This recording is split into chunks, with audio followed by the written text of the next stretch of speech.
Samantala, abot-abot ang pasasalamat ng mga kababayan natin sa Eastern Visayas nang makatanggap ng tulong mula sa pamahalaan sa pamamagitan ng Bagong Pilipinas Serbisyo Fair. Yan ang ulat ni Bella Lesboras.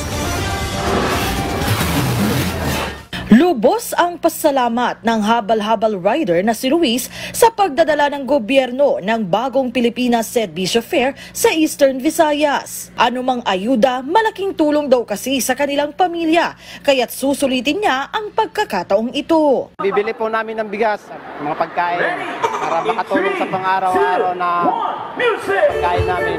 Salamat po, Pangulong Bongbong Marcos. Maraming salamat po sa tulong na binigay mo sa amin. Ang mag-inang Annalyn, masaya rin na may ganitong programa ang pamahalaan. All-in-one na kasi rito ang mga kailangan nilang tulong. Paglalaanan po namin pagkain, paggastos sa mga anak namin nag-aaral, yung po pang-araw-araw. Pinangunahan ni House Speaker Martin Romualdez ang paglulunsad ng Mega Bagong Pilipinas Serbisyo Fair Eastern Visayas dito sa Tacloban City, Leyte kahapon. Kasama niya ang nasa 240 na kongresista at iba pang local at national government officials. Ito ang unang pagkakataon na region-wide ang caravan bilang bahagi ng unang anibersaryo ng BPSF ngayong Agosto. Ito mga kasama ko dito sa Kongreso, sila po kami po ang gumagawa ng legislasyon o budget. Yung nakarang Lunes, nakatanggap lang natin yung bagong Net Expenditure Program. Ito po yung nakarang budget ng ating mahal na Pangulo para sa taon 2025. Kaya po nandito po kami. Gusto po rin nakita kung maganda po itong programa na to.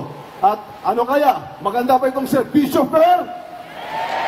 Gusto ba natin ituloy?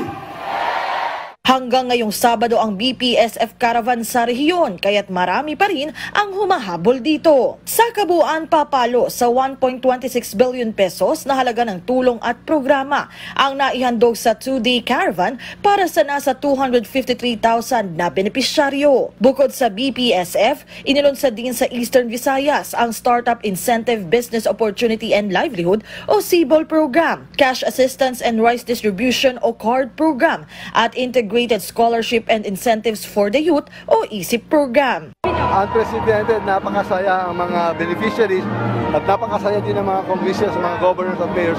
Kaya itong mga programa ng Bagong Pilipinas Serbisyo Fair, itong ESIP, itong CARD, itong CBOL ay talagang nare-resonate na ito talagang gusto ng mga bayan.